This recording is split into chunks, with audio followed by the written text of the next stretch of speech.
Today is Sunday, October the 5th. I might look a little weird because I was talking about my documentary.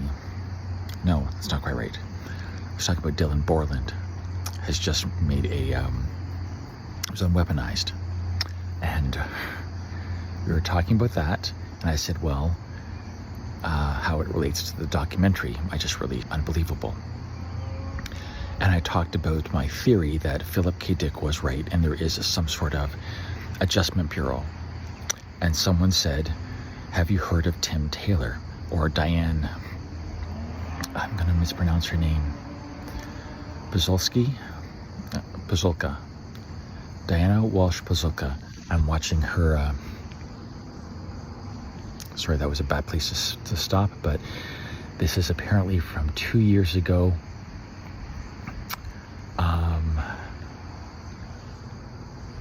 On the Danny Jones show.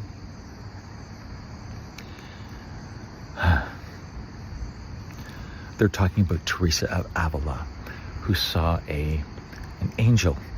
And apparently, Teresa talked about the difference between seeing an angel in her head and seeing them physically, which again,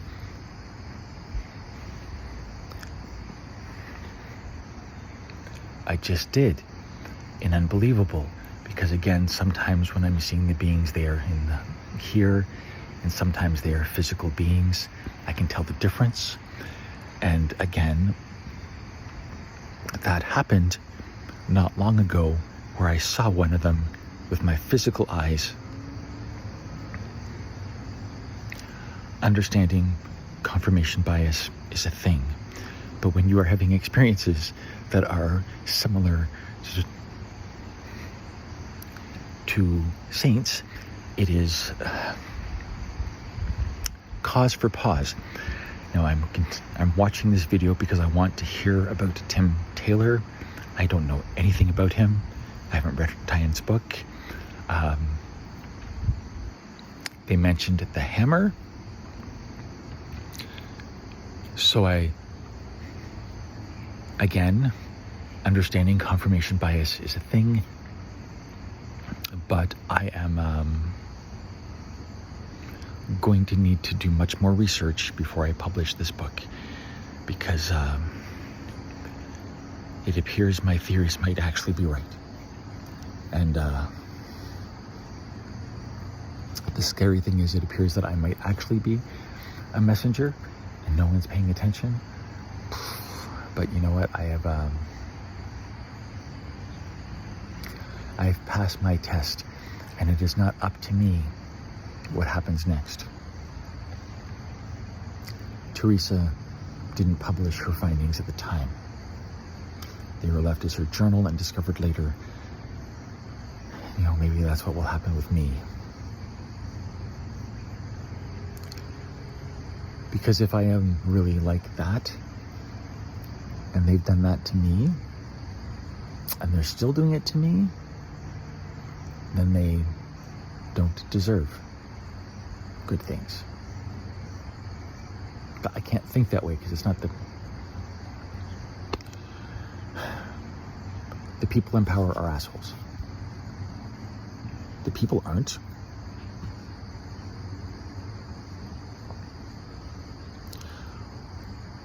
Months ago, the little voice in my head said that one day I would be nominated for sainthood.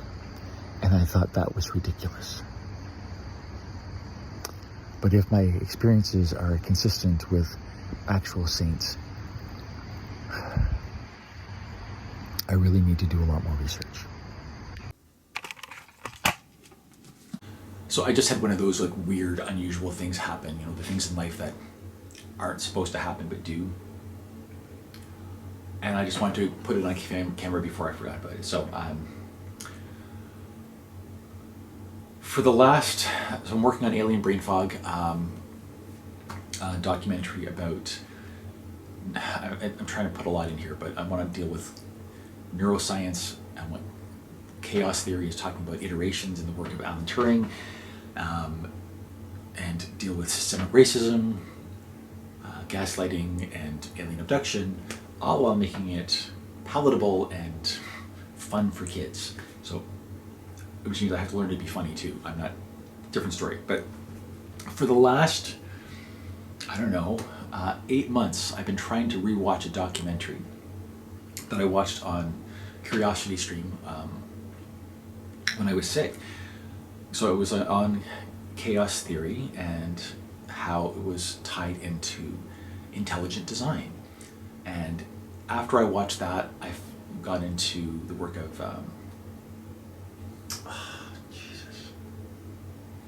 Dr. Hannah. There's a lot. What the heck's her name? I can't remember. I can't recall it right now. I was going to say Hannah Gatsby. That's not her. But I got into math more because of this documentary. And then it went off Curiosity Stream and I couldn't find it. And today I'm just sitting here thinking, you know what am I going to... I'm just eating my oatmeal. I'm going to watch some television. And I just had this thought. Go on YouTube and type in the word chaos. So I said, sure. Type in the word chaos and up comes the documentary I've been looking for the last 8 years. That, you know, I know the algorithm can be good, but that feels like I was meant to see it again today. Like maybe I couldn't have appreciated it until today. I don't know. Like why? It's that sort of thing where random events happen and we're looking for causation. Maybe it is completely random, but a random coincidence about chaos theory seems a little on the nose. So I just wanted to record it before I forgot about it. I almost forgot the important part, why I actually cared about this. So looking at the work of Alan Turing and, you know, how he's just this regular guy, decides he has an idea and he decides to focus on it. You know, he's like, you know what, here's a problem I see. I'm going to devote the rest of my life to solving this issue.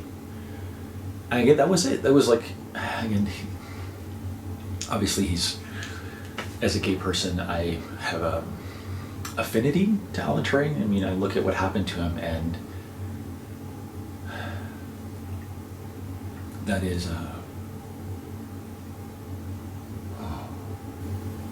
he seems like a very intriguing person, and I was intrigued, so I thought I would investigate him more, and I developed the love of math. But what I was looking at is I started looking at the variations in human personality and identity and realized it's not any different than the stripes on a zebra. It's all just chaos. And what we think of is just I started to see what humans are is we're just like this little piece of potential, and then we bounce from trauma to trauma to trauma, and we make responses to trauma, and from that we develop what we think is a personality. We are indoctrinated from the trauma of our parents, but again I'm seeing this as just like, I can't even remember the name, but it's just this chaos. It's this beautiful picture. It's like bouncing light everywhere. And every single thing we do, every bounce that we make is a valid path. It's like we come to a place, it's like, is this me? No, it's not me. I'll go over here. You know, it does feel very, very much like a flow. And the more you think about it, you see the variations in humanity. It's beautiful. And how do we categorize that into binary anything? Black or white? How do we do that? When there's shades. It's, again, we think of life as just this and this, when there's no such thing as binary. It's just, the deeper down you dig, the more beautiful it gets. And then I started looking at science, how the classifications of species is just kind of bull. People are just taking guesses. It's just a way for us to make sense of chaos. It could be that all life is actually just one species. Wouldn't that be weird? If all of life on Earth is actually just one species, one unit of life, and we just make up all the variations between it. That's what had me thinking about identity and how our identity would be affected by systemic racism. Like, if all of your life you're told this is you, this is you, this is you, this is you, well, you're hammering that into yourself, and that's diverting you away from an entire set of who you could be. And if you think about it just in terms of math, like, if you're always told that you can't cross this line, there's an entire world over here that you never see yourself going into. And you're being pushed back over all the time over here. That's systemic racism. It's the system preventing you from going over to here, while then claiming that you just want to stay stuck over here. It's like, no, I want to go over here. You're actually stopping me. Systemic racism. I believe in science, that, you know, when science changes and tells us that what we used to believe is wrong, then we change what we believe. Because if the facts don't meet our beliefs, we have to change our beliefs. We can't change the facts. That's not how facts work, right? So if we understand now that science tells us gender is not binary, because nothing is binary, everything. It's not a spectrum even, it's just an explosion of pure creativity, infinite potential, expressed infinitesimally. I mean, that's not the right word. And I think that's copyrighted by someone, maybe Disney. I don't know, I heard that somewhere. But it's just, every child that is born with this potential, and what they are exposed to will determine what that child does with their life. Now, that child could be an exceptional person, and they can override all of the systemic training that they get. But I think for me, and I don't know if anyone will ever believe this, but this is what it looks like for me, is like, when I got COVID, a lot of my neural pathways were erased, and I had to relearn everything. Like, I had to learn how to walk again. I had to learn what pockets were, because they really confused me for a while. I didn't know how to burp. I didn't know how to, I remember trying to gargle and almost drowning because I didn't know how to gargle anymore. I still have trouble digesting food, because it's like my body's like, it's constantly in fight or flight mode. It's forgotten how to relax. You know, and I had to look at the world, because I was learning everything all over again. I had to look at things and like, and that's when I saw this stuff at work. I'm like, do you guys not see what you're doing? Because I can see what you're doing here. And I'm looking around like, am I the only one seeing what's happening? Because it's like I had unlearned, well, I had unlearned some things. And I was able to say like, hey, that's not right. And then I could look at taking a second sober look at what we're doing with women. Damn. And I might have to bring in the Joss Whedon thing, because, I mean, I thought that Joss Whedon was a hero for me. He's everything I wanted to be. Everything. I mean, his message of women empowerment helped shape my identity. And that was kind of a lie. He was just a douchebag trying to get women to sleep with him by pretending to be a good guy, which, you know, makes it really hard for good guys.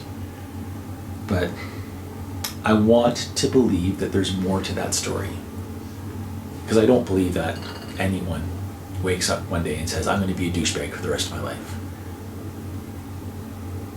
I think it's probably likely that he found himself in a situation where he was powerless, and instead of working on that powerlessness feeling, he acted out and hurt other people. And I can't debate that he hurt other people for a long time and abused his power, because that's people I admire and respect have stated their truth, and I believe them. You know, it's just it's a shame though, for someone who, he inspired a lot of feminists. He inspired a lot of men to be feminist, and it was a lie. So I can completely understand, like, how do women trust any man ever? I don't know. So I think this might actually be the ending for the last episode of Alien Brain Fog, where I think this is going to be the conclusion that I come to. So after looking at some of the evidence, I think maybe I wasn't abducted by aliens. maybe I'm just psychic. Maybe I'm able to see through the veil, and I'm not sure. I don't know if that's any better, because how do you prove that? How do you prove that you're psychic? I mean, Jesus. If I can't prove anything physical, and again, the first, everything I've talked about is physical, whether it's systemic racism, that's something that's happening in the world, and we can all see that. There's evidence, there's statistics, there's people's lives that we can look to say, well, yeah, this, based on the evidence, it looks like systemic racism. We know the same thing about the oppression of women. We can look at the statistics, we look at the biology, we can look at how gaslighting actually affects the neurochemistry of the body and your physiology and your biology. Like, we know that has a physical thing. Even for aliens, there's pictures, there's eyewitness testimonies, there's implants, there's DNA evidence. There is so much for that, but how the fuck do you prove that you're psychic? Now, I'm going to tell you a story that it's not really a secret, but few people know about it. And the reason few people know about it is it's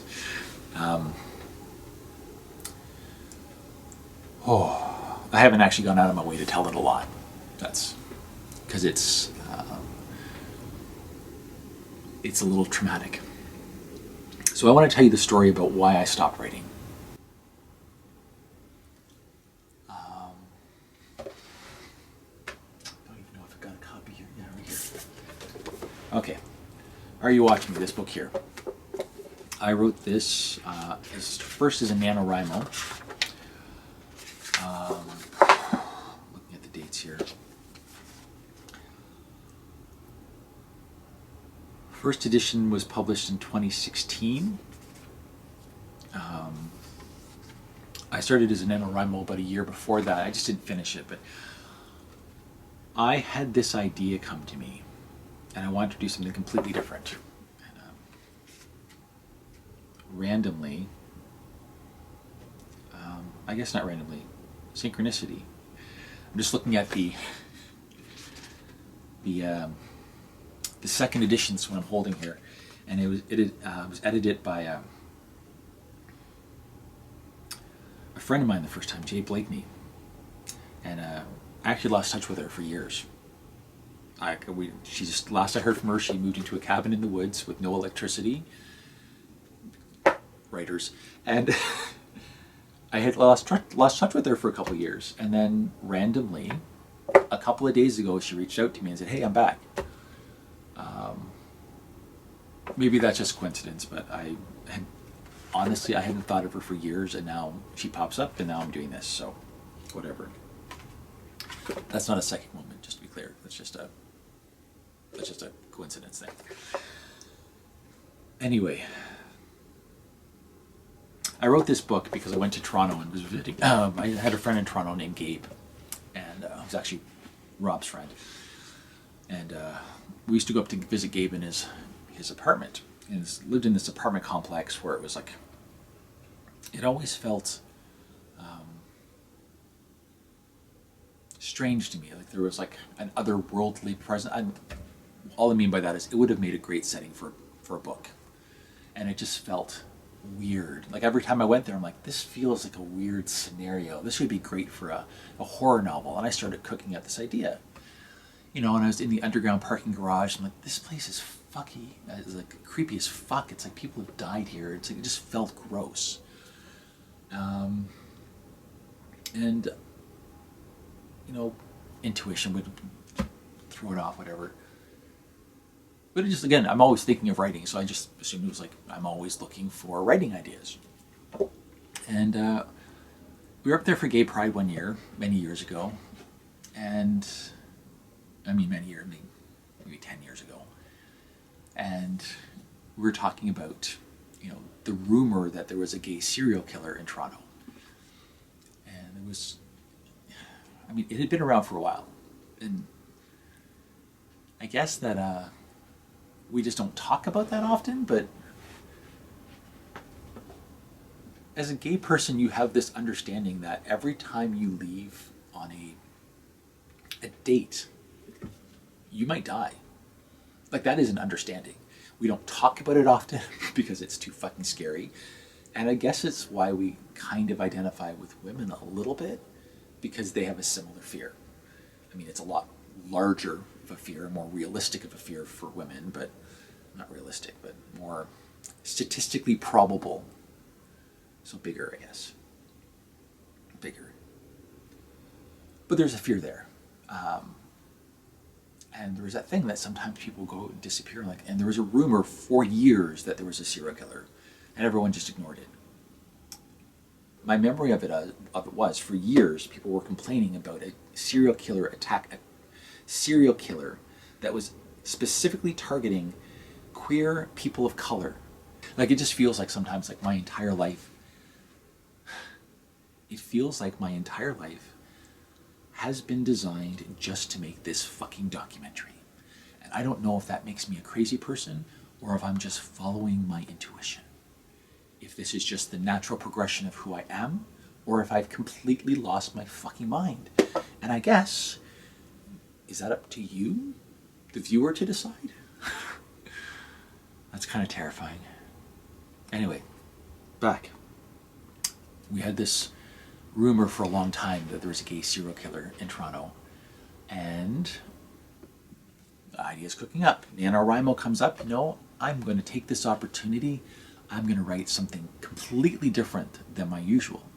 Because normally I write for my previous books were for a YA audience. I know there's very tamed down violence, not a lot of swearing. And I decided to do a book about a sex addict who became the target of a serial killer because it was something completely different. And this is the best book I've ever written. It's not to say that it's a fantastic book, but it's the book that I'm most proud of. And I put this book out in 2016, and it did not sell. It sold a grand total of 250 copies. And I was devastated. Now, I understand all the reasons why it didn't sell. I mean, I was a YA author I wasn't super successful to begin with. And I came up with something that was completely different than my fans were looking for. And I didn't know how to sell it.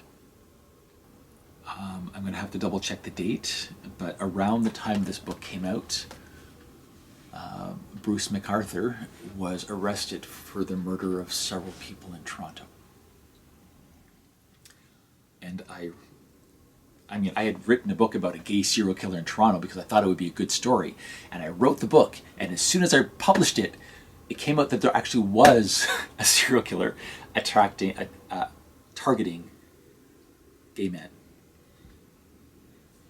And I had that existential crisis. I was like, I could use this. I could take advantage of this situation and use this tragedy to sell this book and make lots of money. And I just realized that I couldn't live with myself if I did that. Couldn't.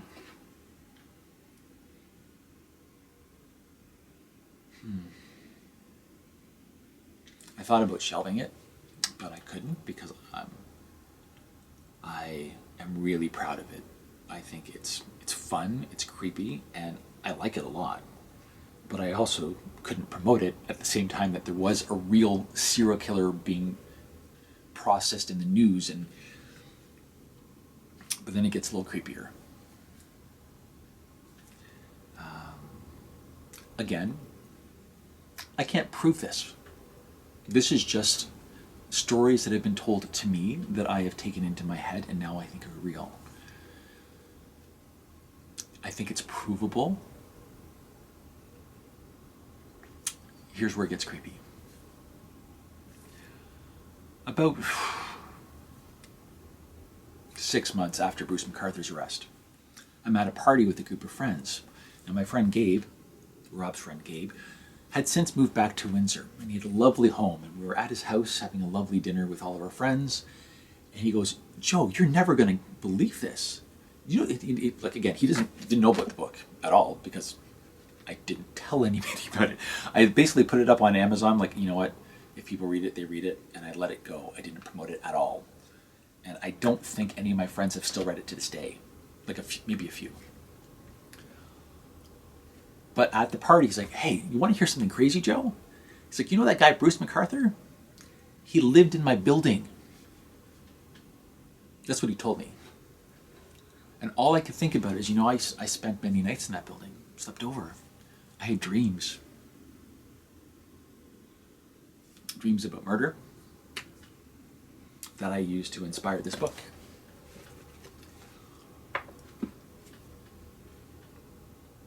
Now again, I can't prove that's true. I've tried looking up what Bruce McArthur's address was to confirm it. In some news stories, it seems like, based on the limited evidence that I've been able to look up, it looks like he was telling the truth, that he did live in the same building as Bruce McArthur did. And all I could think about from the second he said that was I dreaming? Or was a part of me seeing those murders? Did I feel the murders happening? And did that influence me putting out? But it makes me wonder, Ian, like, maybe psychic. What is psychic? It's just an extra sense. Like, we don't know what it is. I'm starting to think that maybe it's a sensory, like a nasal sensory thing. Maybe we can just smell things. And we don't know how to categorize it, so we just put it off as something. It's a vibe. Maybe there's a part of me that could smell murder in that building.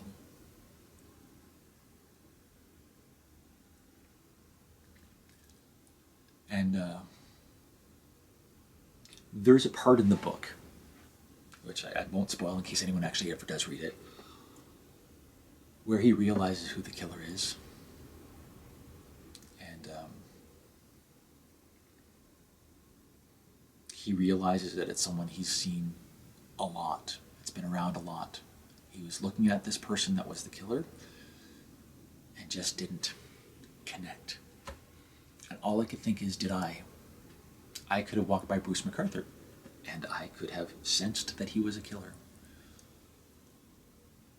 Like, we've all had that moment, haven't we? We walk by someone and we just know, at the core of our being, we know they are a bad person. And then what we do is we cover it up with logic, say, no, that can't be real. But our instincts tell us something is off.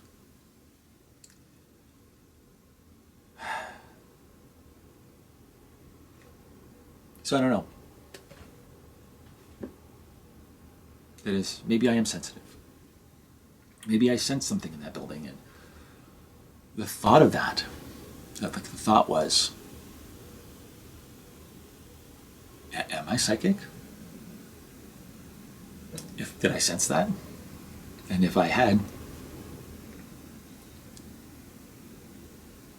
because I'm a crazy person sometimes, I overthink and think, well, maybe if I'd been better able to use that psychic ability, maybe I could have done something. Maybe if I'd been paying more attention, I could have done something. And then that's what comes up in the fucking book. The main character, after the book is ended, he's like, you know what? I've been blind my entire life. I've been so busy in my own trauma that I haven't been paying attention, and because of that, bad shit happened. I need to pay attention. And then everything since I put out this fucking book is telling me that I have not been paying attention at all. At all. I've literally been so focused on my own life and my own traumas that I haven't focused on systemic racism, long coat, like what's happening with women is ridiculous, and no one's doing anything about it. We're just letting it get worse and worse and worse. The majority of people that say they are in favor of women's rights are sitting by doing nothing while the fucking Nazis are taking over. Because they're not paying attention. And I wrote a book called Are You Watching Me? The fucking tagline is like, be careful what you post online. It was like a fucking warning to myself. Jesus. I skipped over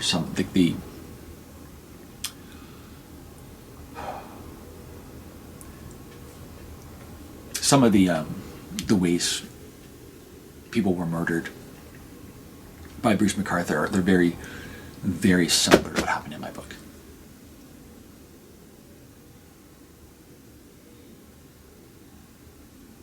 I can see it.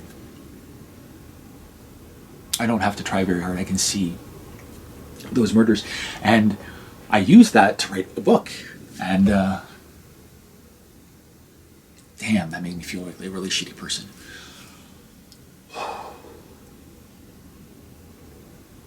Again, maybe it's all completely made up. Maybe my friend was completely delusional.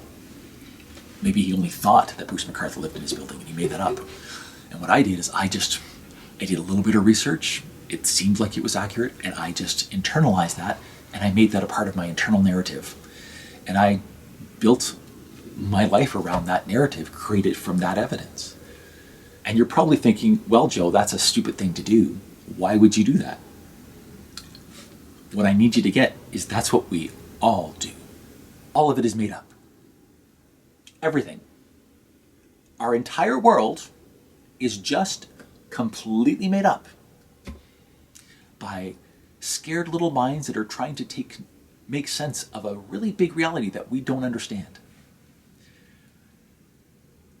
And I think the problem or the challenge is we need to stop pretending that we do understand the nature of reality. We need to stop pretending that we, meaning whatever group you're in, you need to stop pretending that that group understands the entirety of reality, because that's just, it's nonsense. You can't. And it's, without getting super religious, it's kind of like reality is the face of God. You can't look at it all at once. You can only look at a part of it, because if you saw all of it, your mind would literally explode. Scientific terms, your brain doesn't have the processing power to comprehend the entirety of reality all at once. You're just not that smart. And I think that's where we get into trouble. Is when we think we understand everything about reality. Because reality is fucked up. It's weird. It's messy. Things don't make sense. I don't want aliens to exist. I think life would be so much simpler without it. Unfortunately, there seems to be some evidence that something is happening, and maybe we should stop ignoring that evidence. How about this? Why don't we just spend, I don't know, a year and say, you know what? We've never been more scientifically advanced than we are right now. Let's take a year and really scientifically investigate people that have been abducted or that have said that they've been abducted. Look at their DNA. I'm sure 23andMe has, all of those sites have lots and lots and lots of examples of DNA. Mine has that weird thing where it's 0.3% is unknown, which again, if you're concerned that you might have been abducted by aliens, seeing that some of your DNA is unknown is a little freaky. But maybe we can look into that. So, if every single alien abductee had an unknown percentage of their DNA, then maybe there's something there. Or if every single alien abductee had a brain cyst at a certain part, that would also be something. Real evidence, real science, instead of all this gaslighting. I can tell you this, I do not want to be sensitive. I don't want to be. There's a Hollywood psychic, Tyler Henry. I am a little obsessed because he is genuine, kind, and seems really focused on using his gift to make the world a better place. And that's, every time I watch something that he does, he makes people feel better afterwards. And I've thought a lot about how the hell does he do what he does. Because it's obvious that he is just seeing something that other people don't. And I've always said, like, well, everyone's a little psychic. And like, I'm starting to think like I might have been like I was when I was closeted, saying like, well, everyone thinks men are attractive. Maybe not. And I do not want that life at all. I don't know how he gets through the day, being overwhelmed with all of that evidence and all of that sensory information all the time.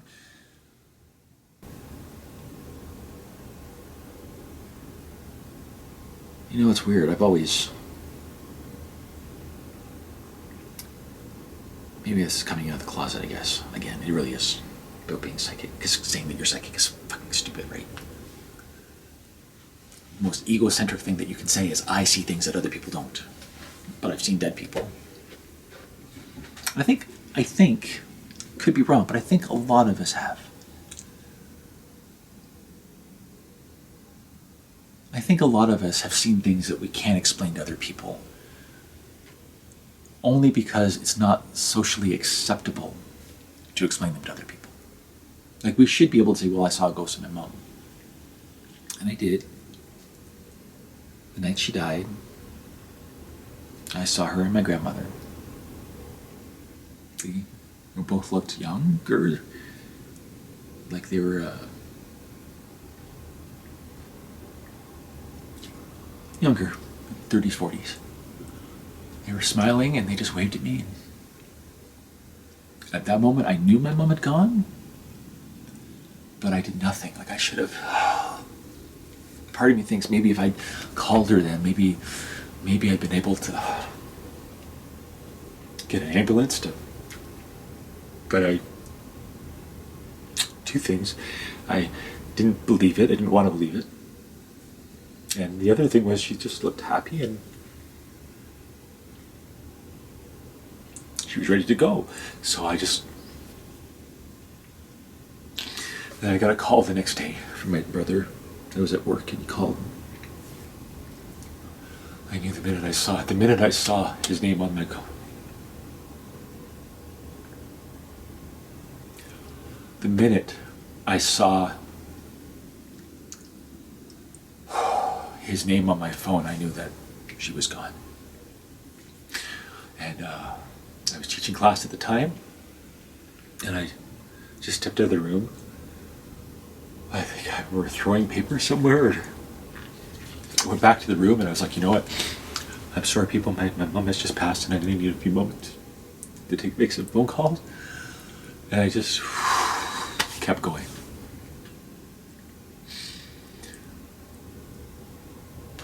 I never took the time to.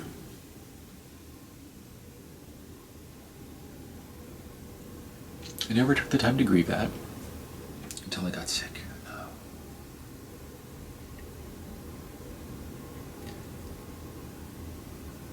But I still see her standing there, waving at me. And you know what? A lot of people have had that experience and were made to feel like we're crazy for it. I think we forget that the science is really getting to the part where we realize the world is not what our eyes see. Our eyes, our ears, our noses are very crude inputs for all of the information that is reality. There might be information out there that we just don't have the sensory information to process properly. I don't know what to do with that. I don't know what to do with being sensitive. I know I'm not turning that into a career. I'm not going to become the Canadian psychic. No interest in that. No interest in that.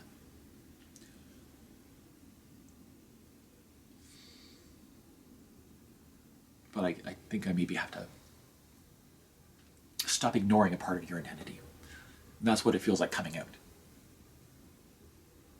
Because I know that a lot of people are going to call me even crazier now. Joe thinks he was abducted by aliens, but now he thinks he's psychic. I'm thinking again think all of us are a little psychic.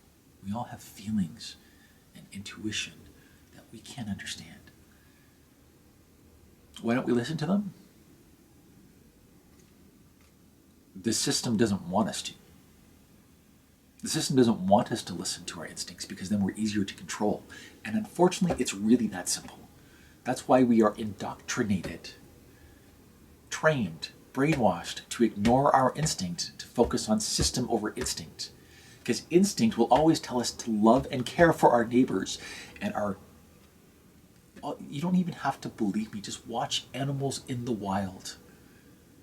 If you're in a tribe, you take care of yourself because it's survival to take care of yourself. A tribe that fights itself will die, and that's...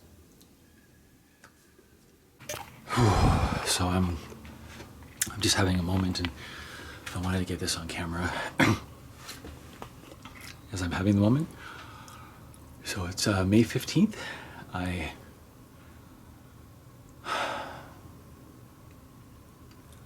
thought I was emotionally ready to leave this place until I started actually taking things to the car. And I was taking pictures off the wall, and it just hit me. I was like, Joe, you're moving out of your house. It's real. No going back now.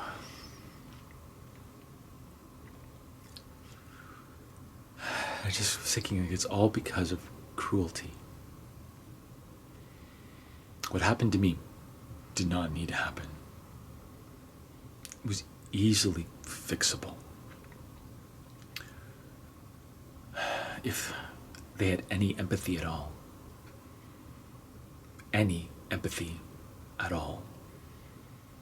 I wouldn't have lost my house. All they care about is rules, and those rules enforce systemic oppression.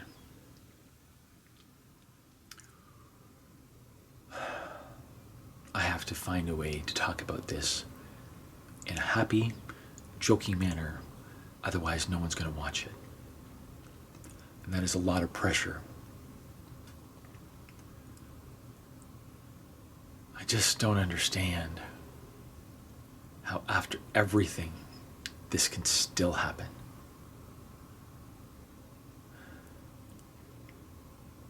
And I think it's terrifying. I lost everything because I spoke out about a minor thing that was well evidenced. So I can understand why people don't speak up, because they're going to lose everything. So they just sit and keep all that rage inside them as they watch the oppression happen around them. What effect does it have on biology? What is it doing to people's bodies? The thing is, people know and they just don't give a shit. They could solve it at any time. It's easy to fix. And what I'm starting to realize is that the system is not broken. This is exactly how they want it to work. Because the system is about white supremacy. And I've just been really, really blind my whole life.